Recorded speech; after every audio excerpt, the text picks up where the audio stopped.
Hello friends, कैसे हो आप सब। आई होप आप सभी बढ़िया होंगे, पढ़ाई कर रहे होंगे, मज़े कर रहे होंगे। तो आज हम एक केमिस्ट्री का बहुत ही इम्पोर्टेंट टॉपिक जल के बारे में बात करने वाले हैं। तो जल एक यौगिक होता है। जल क्या होता है? एक यौगिक होता है। और यौगिक किसे कहते हैं? यौगिक होता है मतलब जिसका सूत्र हो सकता है, यानी जिसका सूत्र हो सकता है वही हमारा क्या यौगिक होता है।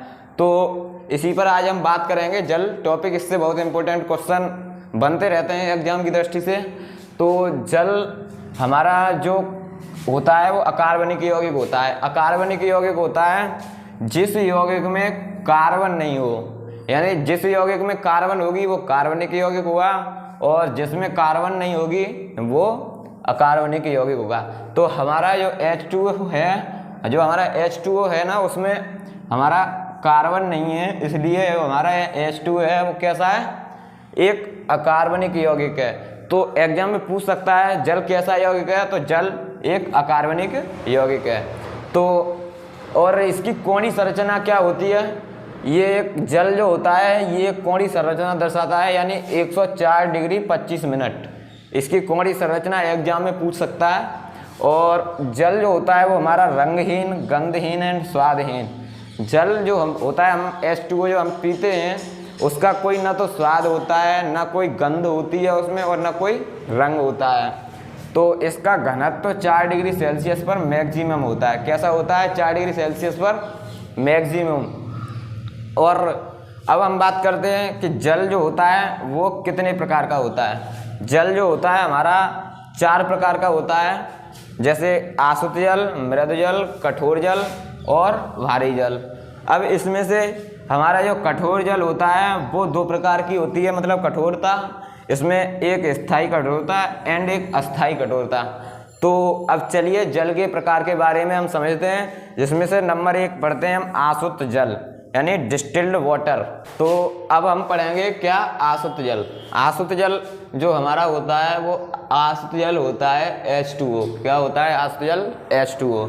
तो आसुत जल जो हमारा होता है वो सबसे शुद्धतम होता है, मतलब सबसे शुद्धतम जल का जो रूप होता है वो हमारा आसुत जल ही होता है।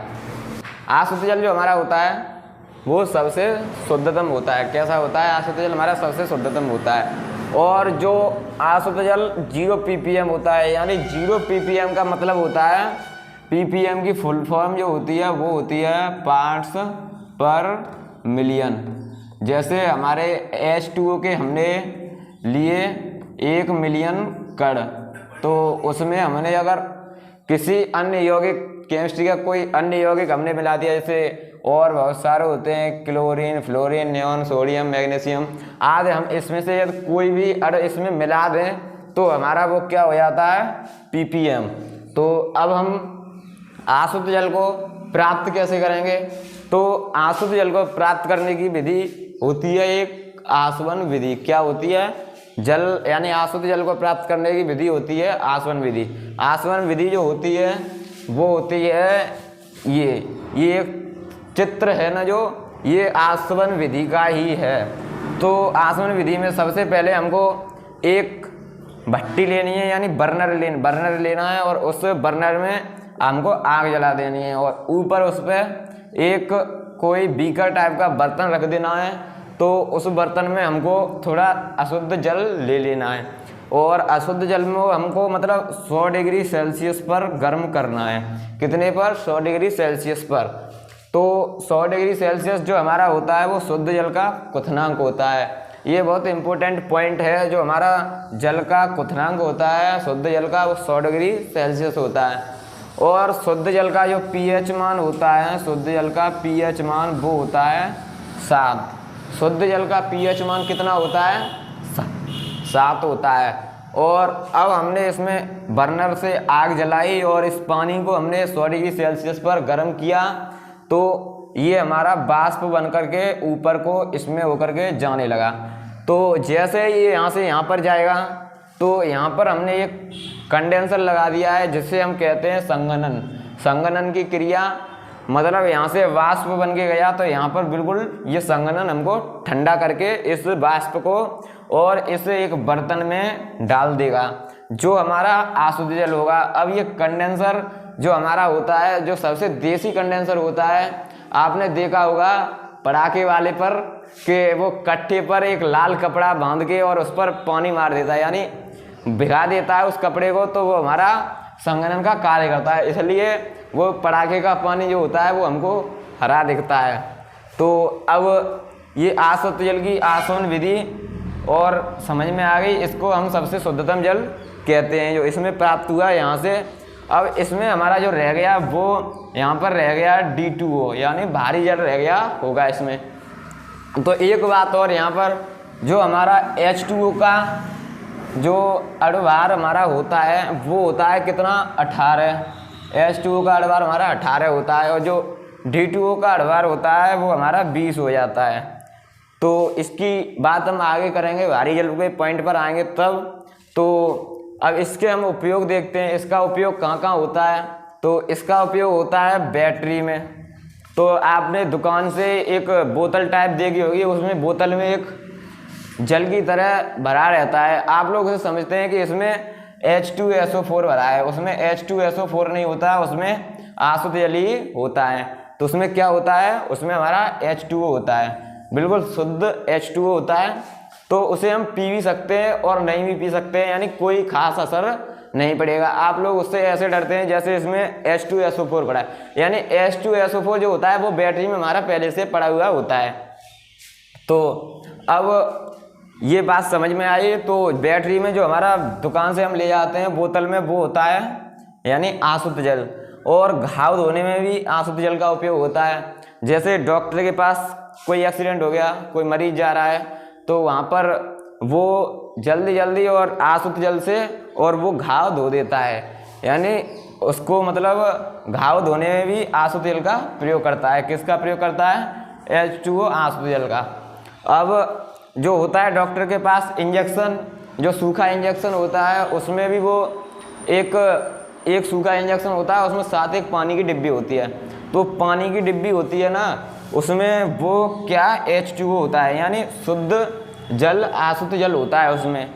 अगर हम शुद्ध जल की जगह यानी अपने नल का पानी अगर हम उसमें इंजेक्शन में डाल के लगा देंगे तो जो दवा होती है हमारी उसमें लिमिटेड कंपोनेंट्स होते हैं, और हमारे जो मृत जल होता है उसमें जैसे सोडियम, कैल्शियम, मैग्नीशियम, अन्य यौगिक भी होते हैं। तो ये उस दवा से रिएक्शन कर देंगे और दवा हमारी खराब भी हो सकती है। इसलिए हम उसमें ओनली H2O यानी जो दवा के संग आता है वो मिलाते हैं।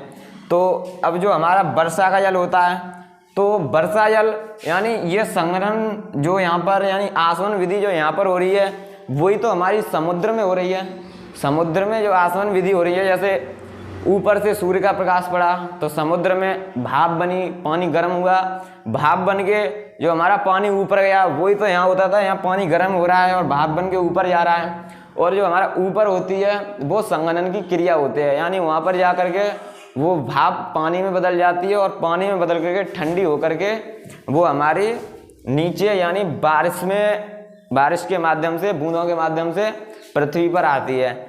अब आप कहेंगे कि लेकिन सर वो तो वहाँ पर हमारा मतलब कि हमारा आशुद्ध जल वहाँ पर होता नहीं, क्योंकि वहाँ पर आशुद्ध जल वर्षा का जल इसलिए नहीं हो पाता क्योंकि इसमें 250 ppm यानी 250 पार्ट्स पर मिलियन यौगिक हो जाते हैं। क्योंकि अगर बारिश हमारे ऊपर से हो रही है तो हमारा वायुमंडल जो है उसमें तो बहुत सारे यौगिक हैं, यानी हमारे वायुमंडल में जैसे नाइट्रोजन है, ऑक्सीजन है, अन्य सभी गैसें हैं थोड़ी थोड़ी मात्रा में। ऊपर से बारिश आई तो उसमें मतलब बारिश में जो अन्य सारे यौगिक हैं बूंदों में वो मिल जाते हैं, और तभी तो गांव में लोग कहते हैं कि पहली बारिश में हमें नहीं नहाना चाहिए, क्योंकि वो पहली बारिश होती है वो हमारी अम्लीय वर्षा होती है। कैसी वर्षा होती है, अम्लीय वर्षा। तो बारिश की एक टॉपिक पर, वर्षा के टॉपिक पर हम नेक्स्ट वीडियो लाएंगे। तो अभी हम आशुद्ध जल की बात कर लेते हैं। तो वर्षा जल जो होता है हमारा 250 ppm होता है। अब बात करते हैं कि हम आशुद्ध जल को पी सकते हैं या नहीं। आशुद्ध जल को हम पी तो सकते हैं, लेकिन उसका हमारे शरीर पर कोई खास प्रभाव नहीं पड़ेगा, यानी कोई फायदा नहीं करेगा, क्योंकि हम आशुद्ध जल पियेंगे तो ओनली H2O ही तो पियेंगे, और H2O हाइड्रोजन और ऑक्सीजन।